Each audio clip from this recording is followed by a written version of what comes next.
Hello and welcome to the GM overview for the Age of Ashes Adventure Path for Pathfinder 2nd Edition. This video is intended to assist GMs in deciding if the campaign is right for them and their table. Although I will try to keep spoilers to a minimum, it would be impossible to provide an overview of the campaign without allowing a few, so you have been warned, there will be spoilers.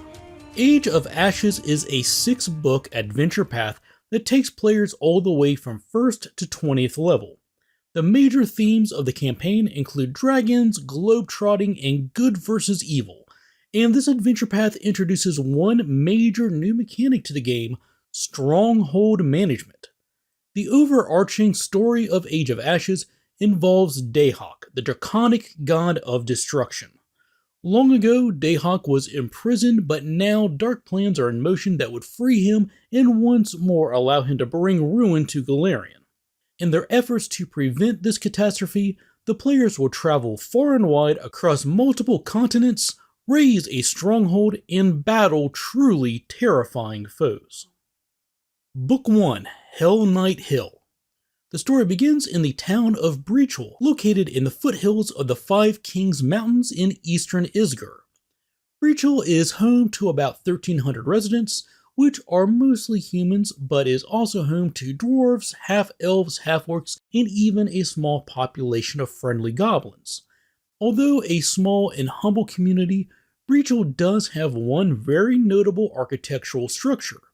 Roughly 10 miles northeast of town, atop a small hill, stands Citadel Alterian, better known by the locals as Hell Knight Hill.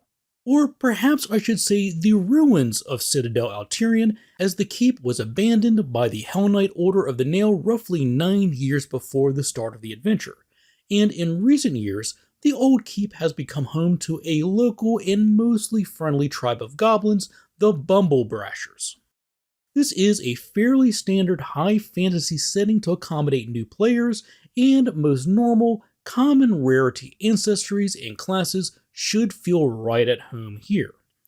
The bulk of the adventure found in this first book revolves around the players being dispatched by the city to investigate plumes of a smoky distress signal hovering over Citadel Alterian.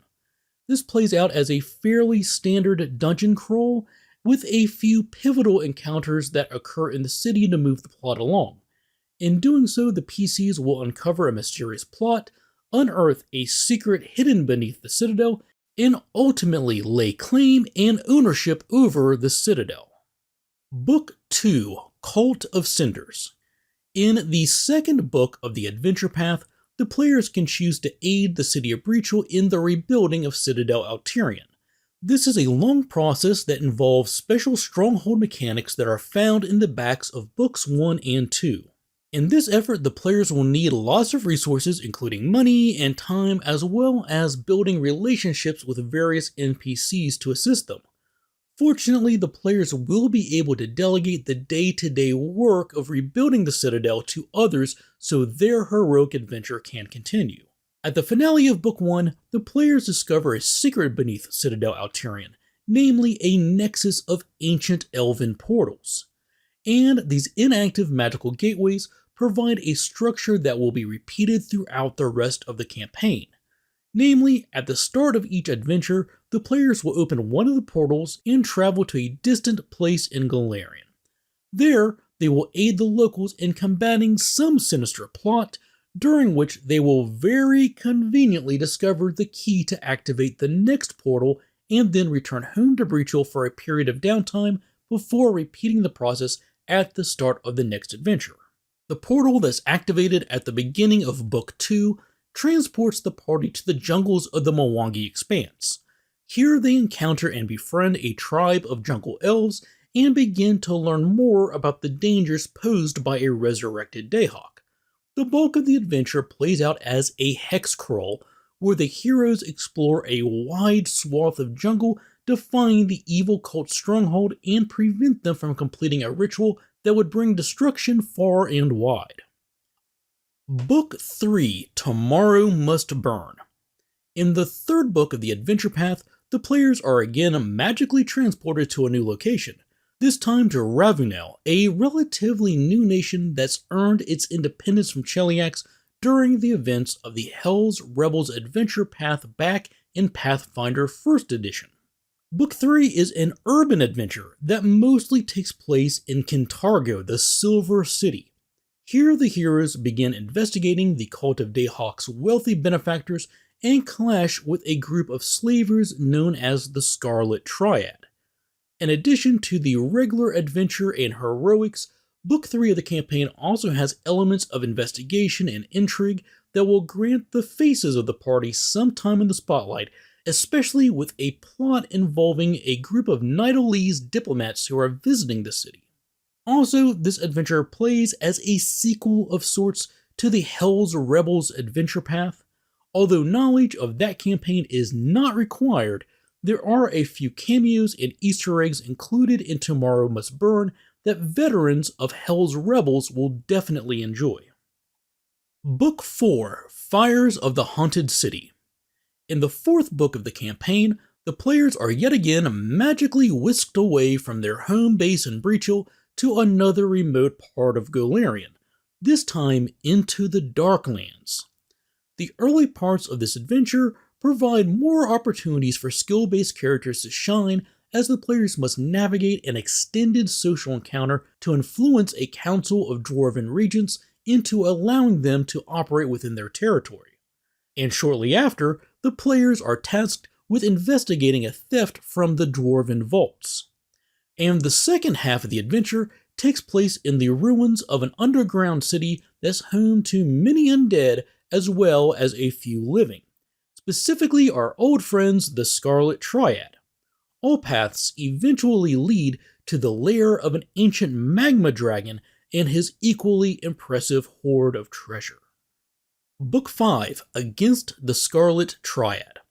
The 5th adventure begins with the players using another of the portals beneath Citadel Alterian to travel to the desert country of Katapesh, home of the Scarlet Triad. As with Book 4, this adventure includes a diplomatic social encounter where the players must convince the ruling body of Katapesh to turn their backs on the Scarlet Triad. This leads to an elaborate heist scenario where the players must infiltrate a wealthy estate to steal the Scarlet Triad's most prized possessions, namely slaves. This heist event consumes nearly 10 pages of the adventure and will test the party's ability to do anything other than murder hobo their way through a challenge. The players must also participate in other efforts to cripple the Scarlet Triad, such as participating in a gladiatorial tournament and disrupting the slavers' hold over the other guilds within the city. The 3rd chapter of the adventure ultimately leads to the invasion of the Scarlet Triad's headquarters, the Red Pyramid. This transitions things from more narrative and skill-based challenges and into a traditional dungeon crawl, and ultimately results in a climactic battle with the Scarlet Triad's leader. Book 6: Broken Promises. The final adventure in Age of Ashes is a return to the earlier storylines. Like, wasn't there something going on with Dayhawk, the draconic god of destruction? That seems like a fairly big plot point to just drop for 3 books. In fairness, books 3 through 5 of the campaign do touch on the overarching thread of the campaign being the dragon god Dayhawk, but after book 2 that really does take a back seat to the Scarlet Triad. Which really makes sense. An organization of slavers is a reasonable threat for levels 5 through 18, but you better be max level before facing off against a god of destruction. And Book 6 wastes no time bringing that to reality as it kicks off with an assault on the player's home base of Breachill. Back in Book 1, they gained ownership of Citadel Alterian, and over the following books, they have had the opportunity to rebuild the fortress and upgrade its defenses. And now, at the start of Book 6, those efforts will be rewarded.